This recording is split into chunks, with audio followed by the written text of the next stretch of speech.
The Real Old-Time Robbers. How a gang of pensioner career criminals pulled off the biggest safe deposit heist in London's history. The largest robbery in modern English history occurred on February 22, 2006. A group of criminals, disguised as police officers, took the family of a financial company manager hostage in the town of Tunbridge.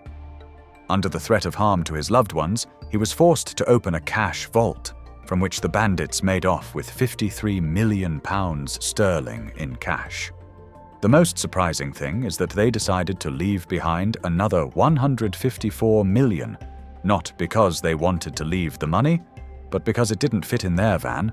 Subsequently, everyone involved in this robbery was found and imprisoned.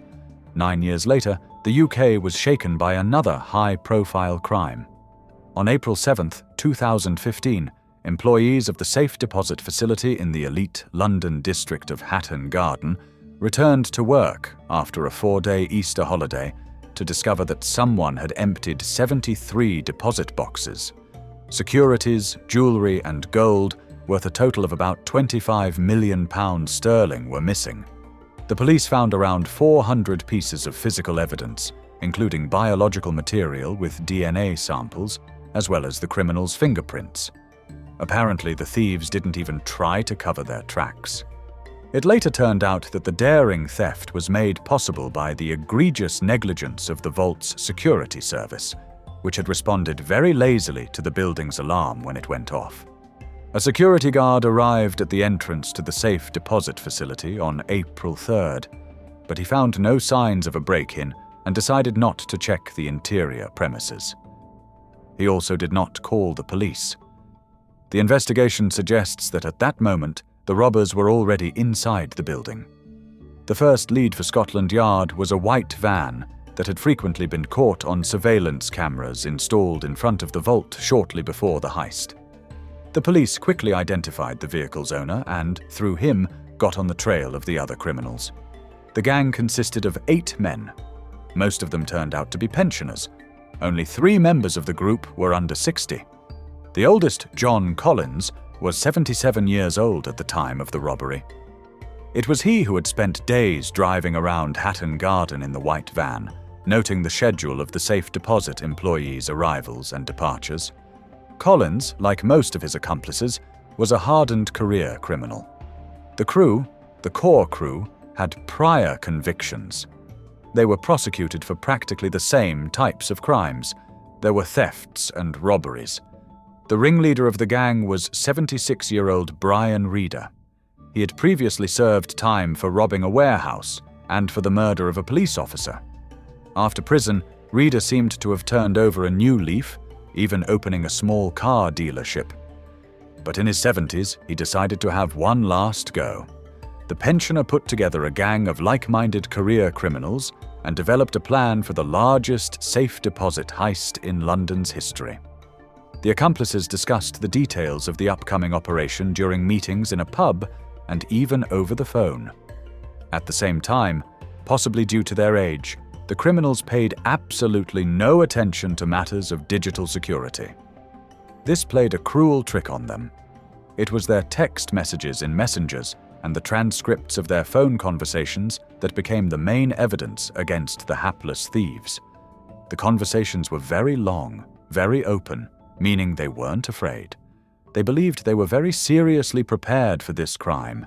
They had thought everything through, looked at what they would wear, even planned out their work clothes, what kind they'd have.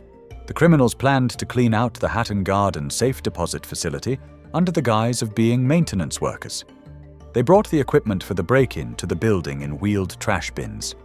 The thieves decided to break in on the evening of Thursday, April 2nd, the last business day before the Catholic Easter holiday, when all financial institutions in England traditionally close for a bank holiday.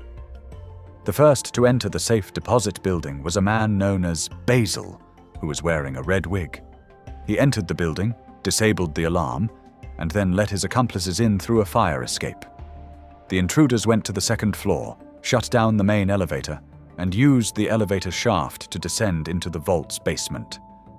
There, they drilled a huge hole. However, on their way to the goal, the criminals encountered an unexpected obstacle. After drilling through the concrete wall, they ran into a metal cabinet. The thieves struggled with it for almost the entire night, but were unable to cut through it. The accomplices decided to finish the job the next day. They returned at noon on Friday with a more powerful piece of equipment. And this time, their attempt was successful. The hole in the wall was large enough for a person to crawl through and deal with the cabinet. That was the day the alarm, which the criminals had forgotten to disable a second time in their haste, went off.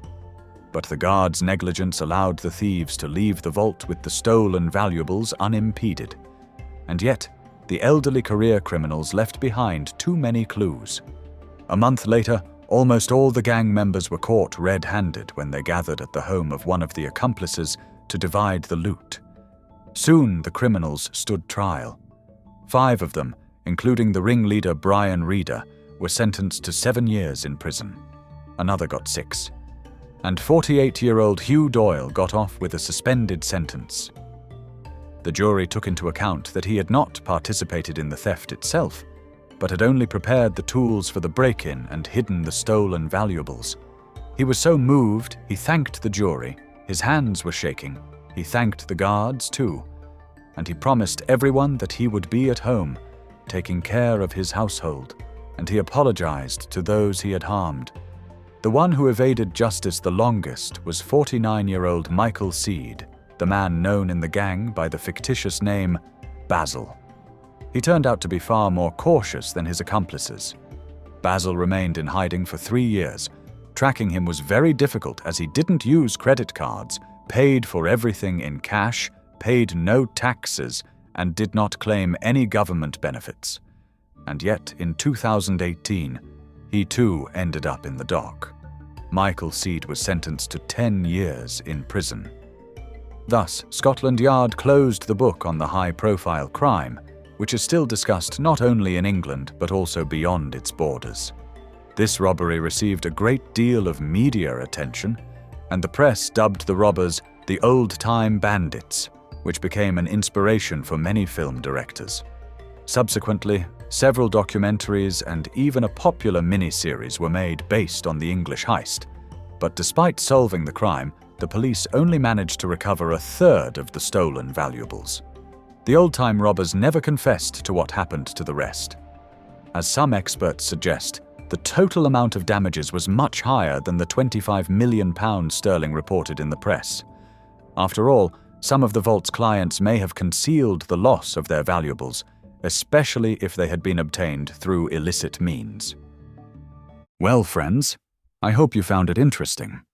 If so, hit like, subscribe to the channel, and click the bell to always be aware of new releases.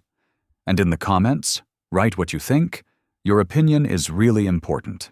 See you in the next video.